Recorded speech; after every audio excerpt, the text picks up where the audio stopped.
उपस्थित पालकमंत्री संजय राठोड, खासदार हेमंत पाटील, खासदार भावनाताई गवळी, आमदार नामदेवराव ससाणे, आमदार तानाजीराव मुटकुळे, आमदार भीमराव केराम, महाराज श्याम भारती, आमदार बालाजी कल्याणकर, माजी खासदार शिवाजी माने, माजी आमदार गजानन घुगे, माजी आमदार रामराव वडकुते, माजी आमदार प्रकाश देवसरकर, माजी आमदार विजय खडसे, माजी आमदार नगर धने झाले.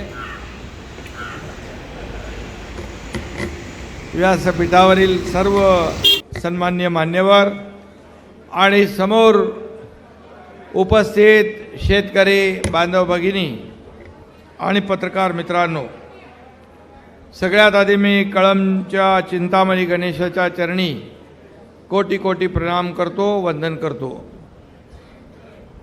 विदर्भ मराठवाड्याचा हा परिसर हा शेतकऱ्यांच्या कष्टकऱ्यांच्या घामातून कष्टातून मोठा झालेला आहे, उभा राहिलेला आहे. आणि म्हणून आपल्या सगळ्या शेतकऱ्यांना देखील मी मनापासून नमस्कार करतो. आपल्याला देखील शेतकरी हा आपला मायबाप आहे, शेतकरी हा अन्नदाता आहे. आणि म्हणून नेहमी सरकार शेतकऱ्यांच्या बाजूचा, शेतकऱ्यांच्या पाठीशी उभं राहणारं आपलं सरकार आहे. आणि म्हणून या भूमीला देखील शेतकऱ्यांच्या घामाचा आणि श्रमाचा सुगंध येतोय. आज पाहिलं कारखानातून येथील वातावरणामध्ये निसर्ग शेती आणि मातीचं चैतन्य आहे. त्याचबरोबर या परिसराला साधू संत महंतांची देखील परंपरा लाभलेली आहे. गेल्या महिन्यात आणि म्हणूनच हा भाग जो आहे अतिशय चांगल्या महनीय साधू संतांच्या पदस्पर्शाने पावन झालेला आहे. आणि म्हणून इथली लोकही चांगली आहेत आणि जे करतात मनापासून करतात. गेल्याच आठवड्यामध्ये, गेल्या महिन्यात नागपुरामध्ये हिवाळी अधिवेशन झालं. या अधिवेशनामध्ये बळीराजाच्या समस्या आणि बळीराजाच्या कल्याणावर चर्चा होऊन सकारात्मक दिशा मिळायला पाहिजे होती, अपेक्षा होती. परंतु विरोधकांनी या जिथं शेतकऱ्यांचे प्रश्न उचलून धरायला पाहिजे, सरकारशी चर्चा करायला पाहिजे, पण दुर्दैवाने तसं झालं नाही. तरी किती विरोधकांनी प्रयत्न केला तरीसुद्धा या ठिकाणी आम्ही त्यांच्या आरोपाने उत्तर देत नाही, तर कामाने उत्तर देतो. काम करून या ठिकाणी या राज्यातल्या शेतकऱ्यांना दिलासा देण्याचं काम या ठिकाणी होत आहे. आणि म्हणून आपला देश हा भारत देश कृषीप्रधान देश आहे. आपल्या शेतकऱ्यांना फार अनन्यसाधारण महत्त्व आहे. आणि म्हणून आपली अर्थव्यवस्था शेतीशी निगडीत आहे. त्यामुळेच मातीतून सोनं पिकवणाऱ्या शेतकऱ्यांच्या घरात समाधान फुललं पाहिजे. शेतकऱ्यांच्या जीवनावर आलेलं संकट दूर झालं पाहिजे, शेतकऱ्यांचं अरिष्ट दूर झालं पाहिजे. अशा प्रकारची प्रार्थना नेहमी जिथं जिथं मी जातो देवाकडे साकडं घालत असतो. आणि म्हणून या अधिवेशनामध्ये आम्ही शेतकऱ्यांना जे काही अवकाळी, गारपीट, अतिवृष्टी यामुळे जी संकटं येत आहेत त्यावेळेस मग नियम आडवे येतात. पण ते नियम आम्ही बाजूला ठेवून NDRF, SDRFचे नियम डावलून या ठिकाणी शेतकऱ्यांना मदतीचा हात पुढं करतो. 2 हेक्टरची 3 हेक्टर आम्ही केली. सततचा पाऊस नुकसान भरपाईमध्ये धरला जात नव्हता, तो आम्ही त्या ठिकाणी सततचा पावसामुळे होणारं नुकसान आपण नुकसान भरपाईमध्ये धरलं.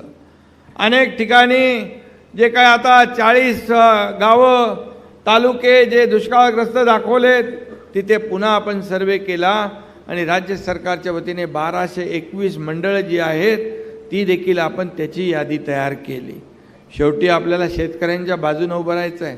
मोदी साहेबांनी 6000 रुपयाची जी योजना सुरू केली, नमो सन्मान शेतकरी योजना, त्याचबरोबर आपल्या राज्य सरकारने देखील त्याच्यामध्ये आणखी 6000 रुपये टाकले आणि आता 12000 रुपये शेतकऱ्यांना वर्षाला मिळणार अशा प्रकारचा सरकारने निर्णय घेतला आहे. त्याचबरोबर पीक विमा योजना जी आहे, अगोदर शेतकरी पीक विमा भरायचे, आता आपण शेतकऱ्यांचा पीक विमा आपण भरतो.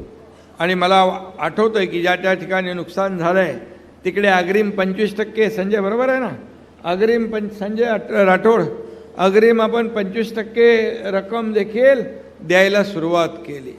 हे सरकार, हे राज्य पहिलं राज्य आहे शेतकऱ्यांच्या मागं उभं राहणं. त्याला जोडधंदा असेल, मागेल त्याला शेततळ असेल, ड्रीप इरिगेशन असेल, या सगळ्या गोष्टी, शेळी मेंढी वाटप असेल, दूध दुभतं गाय म्हशी वाटप असेल, या सगळ्यामध्ये आपण अनेक आमूलाग्र बदल घडवले. आणि शेतकऱ्यांना आजवरच्या इतिहासामध्ये गेल्या 1.5 वर्षात आपल्या सरकारने तब्बल 44,000 कोटीची विविध माध्यमातून मदत केली आहे. हे आपलं सरकार आहे, हे सर्वसामान्यांचं सरकार आहे. आणि म्हणून हे बळीराजाचं राज्य आहे. त्याच्या ऋणातून उतराई होण्यासाठी या ठिकाणी आपल्याला जेवढं करू तेवढं कमीच असणार आहे. आणि म्हणून 1.5-2 महिन्यापूर्वी राज्यात अवकाळी पाऊस आला, काही भागामध्ये दुष्काळ सदृश परिस्थिती निर्माण झाली, काही ठिकाणी अवकाळी पाऊस, काही ठिकाणी अतिवृष्टी, काही ठिकाणी गारपीट, काही ठिकाणी दुष्काळी परिस्थिती, अशा डबल संकटाला आपण सामोरे जातोय. परंतु आपण लक्षात ठेवा की हे सरकार तुमचं आहे.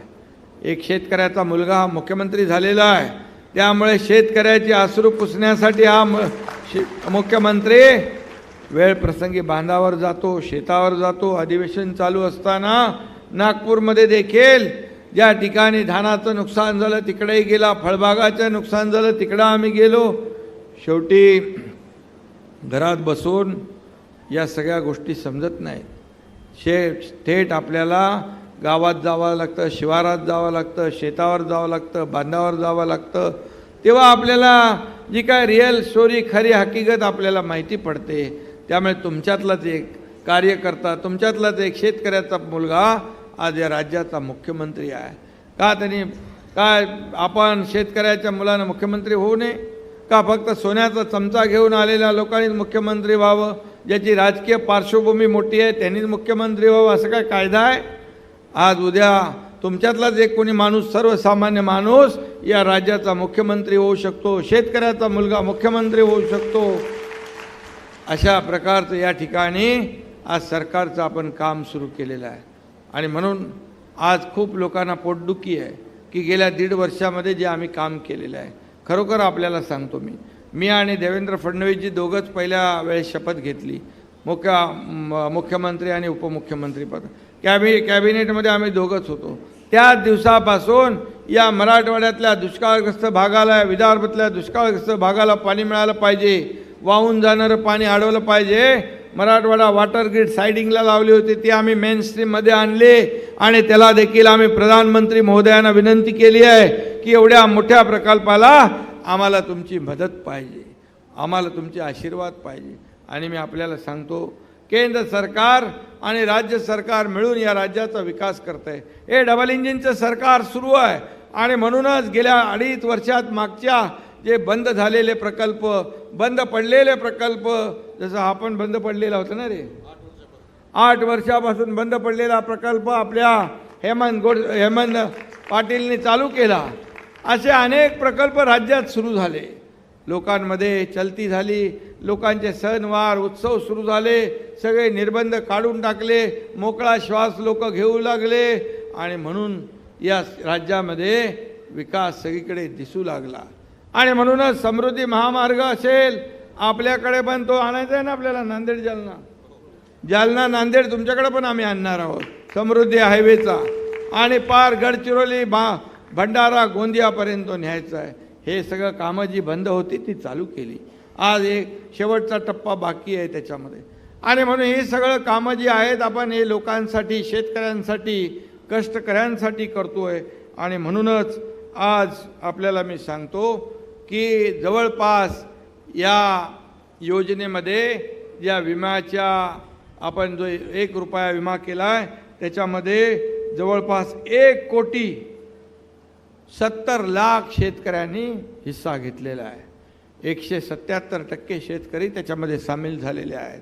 आणि आपण पैसे भरतोय कारण शेतकऱ्या आपला या सगळ्या लहरी ज्या आहेत निसर्गाच्या त्याच्यामध्ये त्याला भरडला जातोय, म्हणून त्याच्या मागं उभं राहण्याचं आपण काम करतोय. नमो सन्मान शेतकरी योजना आहे, त्याच्यामध्ये 5,700 कोटींची तरतूद आपण केली आहे. त्यामध्ये 85,60,000 शेतकऱ्यांच्या बँकेच्या खात्यात पहिल्या टप्प्याचे 1,800 कोटी जमा झालेले आहे. हे सरकारचं काम आहे, हे सरकारचं काम आहे. आणि म्हणून आपल्याला मी एवढंच सांगतो की हे सरकार आपलं आहे, शेतकऱ्यांचं आहे, सर्वसामान्यांचं आहे, गोरगरिबांचं आहे, माता भगिनींचं आहे, कष्टकऱ्यांचं आहे, तरुणांचं आहे. आणि यासाठी तुमच्या पाठीशी कायम हे सरकार उभं राहील. कालच गडचिरोली इथं आम्ही गेलो होतो, तिथं पाहिलं आपण की एवढा नक्षलग्रस्त भाग, तिथे मागास जिल्हा म्हणून त्याची ओळख, परंतु त्या ठिकाणी आपल्याला सांगतो 30,000 ते 40,000 महिला या ठिकाणी उपस्थित होत्या महिला सक्षमीकरणाच्या कार्यक्रमाला. तिथल्या लोकांनी मला सांगितलं, आपला देश आझाद झाल्यापासून एवढ्या मोठ्या संख्येने महिला कधीच आल्या नव्हत्या आणि त्या महिलांना आपण राज्य सरकारचे लाभ दिले. मुली ज्या लांबून 7-7, 10-10 किलोमीटर लांबून शाळेत जायच्या चालत, त्यांना 10,000 सायकलींचं वाटप काल त्या ठिकाणी केलं. ट्रॅक्टर दिले, ट्रेलर दिले, ड्रोन दिले, हार्वेस्टर दिले. त्या ठिकाणी अनेक उपक्रम आपण राबवले. गडचिरोली आपल्याला माहीत आहे, तिथं कोणी जायला मागत नव्हतं, परंतु या एकनाथ शिंदेने पालकमंत्री असताना त्या ठिकाणी सुरजागड प्रकल्प हिंमतीने धाडसाने सुरू केला. 10,000 लोकांना काम मिळालं. आज आणखी तिथे स्टील फॅक्टरी सुरू होते, 20,000 लोकांना काम मिळेल. टाटा टेक्नॉलॉजीचं त्या ठिकाणी स्किल डेव्हलपमेंट सेंटर सुरू झालं, दरवर्षी 5,000 लोकांना ट्रेनिंग मिळणार आहे. हे सांगण्याचा उद्देश, एखादं धाडस केल्यानंतर हजारो लोकांना काम मिळतं. तसं आपल्याला माहीत आहे, मी 1.5 वर्षापूर्वी जे धाडस केलं त्यामुळेच या राज्यामध्ये बदल दिसतोय.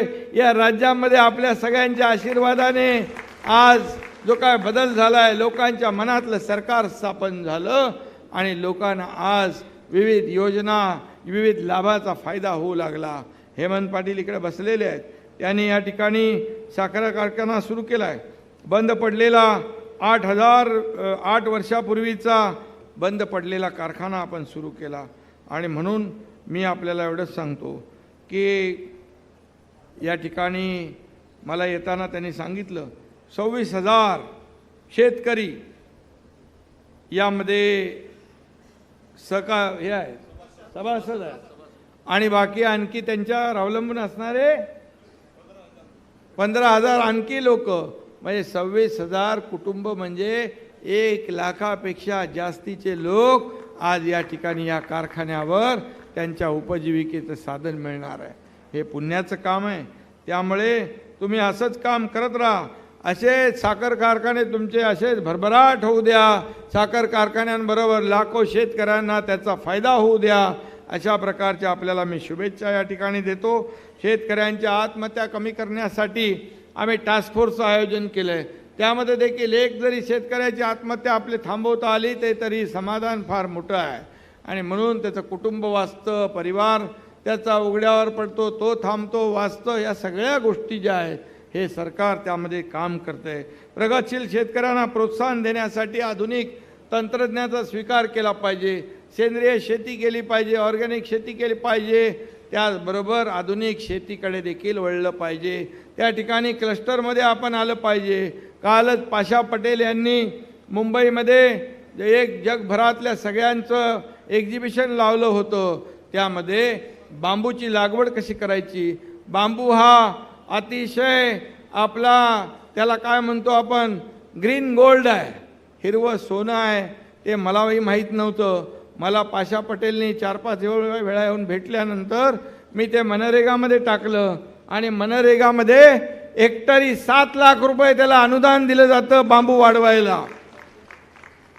आणि बांबूपासून फर्निचर होतं आहे, बाकी वस्तू होत आहेत. त्या ठिकाणी तुमची बॉयलरमध्ये टाकण्यासाठी त्याचा उपयोग होतोय. आणि म्हणून आपल्याकडे देखील हेमंत आणि भावनाताई, संजय, बांबूला देखील क्लस्टरचं आपण जर रूप दिलं तर मोठ्या प्रमाणात लोकांना, शेतकऱ्यांना याचा फायदा होईल.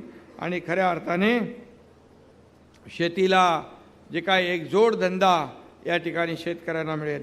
मला मगाशी निवेदन दिलेलं आहे. या ठिकाणी आपल्या कोल्हापुरी बंधारे बांधले पाहिजे अशा प्रकारची मागणी आलेली आहे.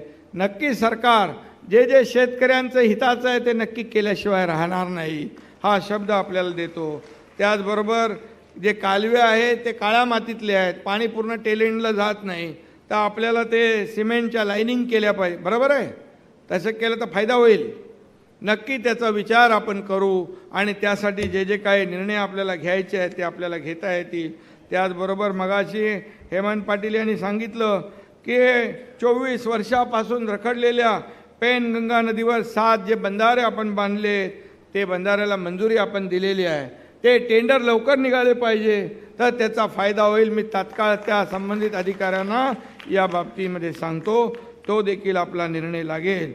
रेणुका देवी मंदिर माहूरगड येथे लिफ्ट स्कायवॉक बांधण्याकरता देखील आपल्याला पैशाची आवश्यकता आहे.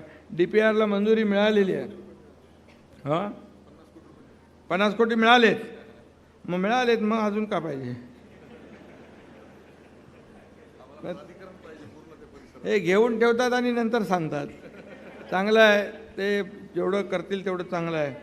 आणि त्याचबरोबर हिंगोली लोकसभा मतदारसंघात उमरखेड तालुक्यासह हदगाव, हिमायतनगर, यवतमाळ जिल्ह्यातील पुसद तालुक्याची कामधेनू असलेली वसंत सहकारी कारखाना पुन्हा सुरू आपण केलेला आहे.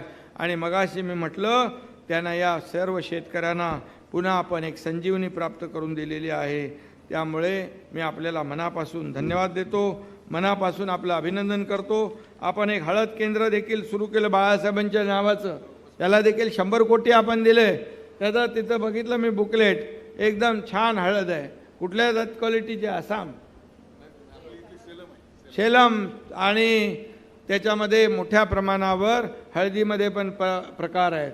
त्यामध्ये कुरकुमिंग जास्त देखील काही हळदीमध्ये असतं, ती देखील लागवड आपण केली तर नक्की आपल्याला त्यातून जास्ती पैसे मिळतील.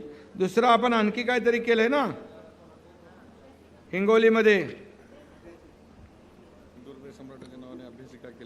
अभ्यासिका केल्या आणि लिगो लॅब केली. शेतकऱ्यांच्या मुलांसाठी अनेक उपक्रम राबवले. मी आपल्याला एवढंच सांगतो, वेळ कमी आहे, आणखी मला एका दुसऱ्या मेळाव्याला जायचं आहे. परंतु आपण सर्व शेतकरी आहात, शेतकरी बांधव भगिनी, हे आमच्यासाठी शेतकऱ्यांसाठी एक महत्त्वाचा भाग आहे. आपल्याला मी एवढंच सांगतो की तुमच्यातलाच एक जमिनीवरचा एक कार्यकर्ता आज एक राज्याचा मुख्यमंत्री झालेला आहे. म्हणून मी मुख्यमंत्री झाल्यापासून पायाला भिंगरी लावून संपूर्ण महाराष्ट्रामध्ये दौरे करतो. मी त्या ठिकाणी फिरतो आणि आपण घेतलेला जो निर्णय, आम्ही जो घेतलेला निर्णय जो कसा योग्य होता, हे असे अनेक चेहऱ्यांकडे पाहिल्यानंतर मला माहीत पडतं. कारण आपण जे जे काही निर्णय घेतोय ते सर्वसामान्यांच्या हितासाठी घेतोय. सर्वसामान्यांच्या जीवनामध्ये बदल झाला पाहिजे, हीच भूमिका आमची आहे. आम्हाला बाकी काही करायचं नाही. आम्हाला बंगले, गाड्या वगैरे याचा मोह माया काही नाही आहे. आणि म्हणून माझं कुटुंब, माझी जबाबदारी एवढ्यापुरतं आमचं मर्यादित नाही, तर हा सगळा परिवार आमचा परिवार आहे, अख्खा महाराष्ट्र आपला परिवार आहे, हे भावना मनामध्ये ठेवून आम्ही काम करतो. त्यामुळे बांधावर, शेतावर, शेतकरी जिकडे अडचणीत आहे तिथं मुख्यमंत्री, आमचे दोन्ही उपमुख्यमंत्री, सगळे मंत्री पोहोचले पाहिजे, अशा प्रकारचा प्रयत्न आमचा असतो. आणि म्हणून मी आपल्याला सांगतो, मुख्यमंत्री म्हणून संधी मिळाल्यानंतर एकही दिवस आज संधीचं सोनं केल्याशिवाय राहणार नाही. माझ्या आयुष्यातला, माझ्या जीवनातला प्रत्येक क्षण या महाराष्ट्रातल्या सर्वसामान्य लोकांसाठी खर्ची केल्याशिवाय राहणार नाही, अशा प्रकारचा शब्द आपल्याला देतो. आणि पुन्हा एकदा मी हेमंत पाटील यांचं मनापासून अभिनंदन करतो. चांगला उद्योग आपण जो आहे, आपला शेतकरी बांधव एका उद्योगात गेला पाहिजे, उद्योगपती झाला पाहिजे, त्याचे आणखी 4 कारखाने सुरू झाले पाहिजे, त्याच्यात लाखो शेतकऱ्यांना काम मिळालं पाहिजे, रोजीरोटी चालू झाली पाहिजे, ही भावना मनामध्ये ठेवून हेमंत पाटील आपण काम करा. हा एकनाथ शिंदे तुमच्या पाठीशी खंबीरपणे उभा आहे, ही खात्री आपल्याला देतो. धन्यवाद. जय हिंद, जय महाराष्ट्र. एबीपी माझा, उघडा डोळे बघा नीट.